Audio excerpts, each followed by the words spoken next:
السلام علیکم ورحمۃ اللہ وبرکاتہ حامد و مصلیا وبعد. محترم سامعین، عزیزو دوستو، ویڈیوز بنانے میں کچھ تاخیر ہو جاتی ہیں اور کچھ مشغولیت کی وجہ سے ویڈیو تاخیر سے پہنچتی ہے. اسی لیے جو بھی ویڈیوز بنے سامعین غور سے سنیں اور اس پر عمل پیرا ہونے کی کوشش کریں. ایک چھوٹی سی حدیث سماعت فرمائیں. عن عائشة رضی اللہ تعالی عنہا ان النبی صلی اللہ علیہ وسلم كان يستعيذ من عذاب القبر ومن فتنة الدجال وقال عليه الصلاة والسلام انکم تفتنون فی قبورکم. رواہ النسائی، حدیث نمبر 2067. محترم سامعین، یہ چھوٹی سی حدیث تھی.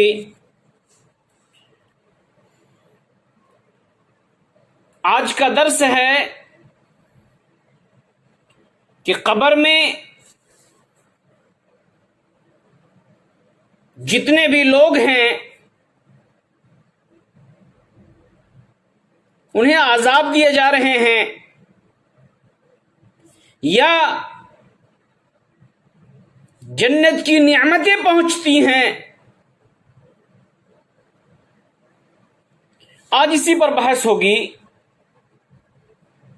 حدیث کا ترجمہ سماعت فرمائیں. حضرت عائشہ رضی اللہ تعالی عنہ راوی ہیں، بیان کرتی ہیں کہ نبی کریم صلی اللہ علیہ وسلم کان یستعیذ من عذاب القبر، قبر کی عذاب اور دجال کے فتنے سے پناہ طلب کرتے تھے. اور نبی کریم صلی اللہ علیہ وسلم نے فرمایا کہ انکم تفتنون فی قبورکم، کہ تم سب کے سب قبر میں آزمائے جاؤ گے، تمہیں امتحان دینا پڑے گا. تفتنون ای تختبرون، تمہیں اختبار دینا ہوگا، تمہیں امتحان دینا ہوگا. اگر تم صحیح سلامت نکل گئے، اگر امتحان میں پاس ہو گئے تو زندگی سہل ہو جائے گی، آسان ہو جائے گی. اور اگر امتحان میں ناکام ہو گئے، اپنی زندگی کو، دنیاوی زندگی کو آپ نے برباد کیا، تو اب قبر کی زندگی کو یقین بنائیں کہ وہ بھی بربادی کی زندگی ہوگی. ہر انسان اپنے دل میں یہ سوچتا ہے، جانتا ہے کہ اگر دنیا کی زندگی ہماری کیسی ہے، اگر ان کی زندگی اچھی نہیں ہے، مرنے سے قبل کی زندگی اگر ان کی خراب رہی ہے، تو مرنے سے قبل یہ سوچ بھی لیتا ہے کہ ہمارا برا دن آنے والا ہے.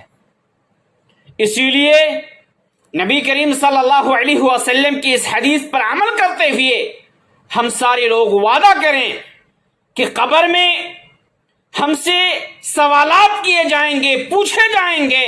میرے محترم بھائیو، زندگی معمولی ہے.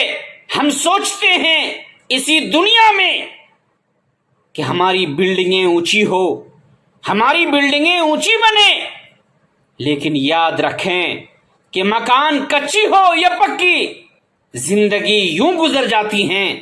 لیکن اگر قبر کی زندگی اچھی نہیں ہوئی، قبر کے اعمال اگر اچھے نہیں ہوئے، تو زندگی مشکل سے گزرتی ہیں اور بہت ہی مشکل ہونے والی ہے. اسی لیے قبر کی زندگی کے بارے میں سوچیں، جو عالم برزخ کی زندگی ہے ان کے بارے میں سوچیں اور اللہ تبارک و تعالیٰ سے لو لگائیں. اخیر میں اللہ تبارک و تعالیٰ سے دعا ہے، الہ العالمین ہم سارے لوگوں کو دنیا میں عزت دے اور آخرت میں جنت دے. والسلام علیکم ورحمۃ اللہ وبرکاتہ.